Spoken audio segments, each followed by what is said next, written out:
Assalamualaikum saudaraku. Allah berfirman dalam surat Al-Baqarah ayat 22, A'udzu billahi minasyaitonir rajim. Bismillahirrahmanirrahim.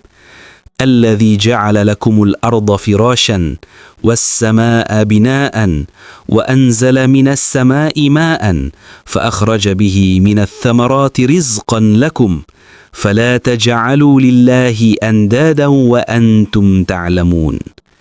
Dialah yang menjadikan bumi untukmu sebagai hamparan dan langit sebagai bangunan, dan menurunkan air dari langit, lalu mengeluarkan dengan air itu buah-buahan sebagai rizki bagimu.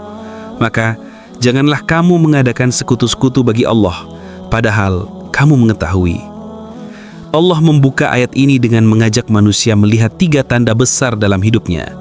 Tanda yang setiap hari kita pijak, kita pandang dan kita nikmati, tetapi seringkali kita lalai dari maknanya. Pertama, Allah berfirman, Dialah yang menjadikan bumi sebagai firash, hamparan. Firash dalam bahasa Arab bukan sekedar tanah yang rata, tapi hamparan yang nyaman, stabil dan aman. Bayangkan, bila bumi ini terus berguncang atau tidak memiliki gravitasi yang seimbang, tidak ada rumah, tidak ada istirahat, tidak ada kehidupan. Stabilitas bumi itu sendiri adalah nikmat yang terlalu besar untuk dihitung. Kedua, Allah menyebut, dan langit sebagai bina, sebuah bangunan. Para mufasir seperti At-Tusi dan At-Tabarsi menjelaskan bahwa bangunan di sini adalah sistem langit yang rapi, atmosfer yang melindungi, orbit yang stabil, matahari dan bulan yang berjalan pada garis yang tepat. Langit bukan ruang hampa tanpa makna. Ia seperti atap raksasa yang menaungi bumi. Semuanya tersusun dengan presisi, dan presisi menandakan satu pengatur, bukan banyak. Ketiga, Allah mengingatkan, dan Dia menurunkan dari langit air, lalu mengeluarkan dengan air itu buah-buahan sebagai rizki bagi kalian.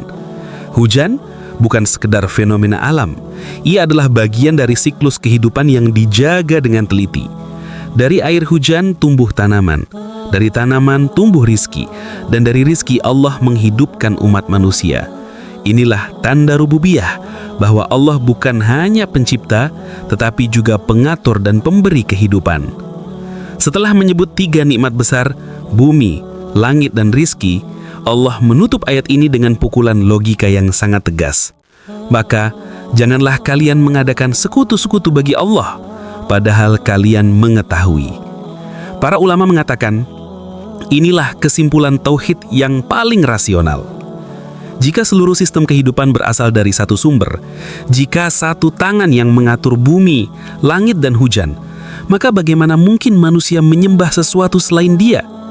Syirik bukan hanya kesalahan akidah, ia juga kesalahan cara berpikir. Menyekutukan Allah berarti memecah-mecah sesuatu yang jelas tunggal. Manusia tahu dengan akal dan fitrahnya bahwa sistem yang rapi menunjuk pada satu pengatur. Karena itu, ayat ini bukan hanya seruan iman, tetapi juga seruan akal. Pikirkan bumi yang Anda pijak, langit yang Anda pandang, dan rizki yang Anda makan. Semua itu memanggil Anda kepada keesaan Allah. Semoga hati kita tetap tertaut kepadanya dan tidak mendirikan tandingan apapun dalam cinta, harapan, atau ibadah kita selain kepada Allah semata. Demikian saudara. Wassalamualaikum warahmatullahi wabarakatuh.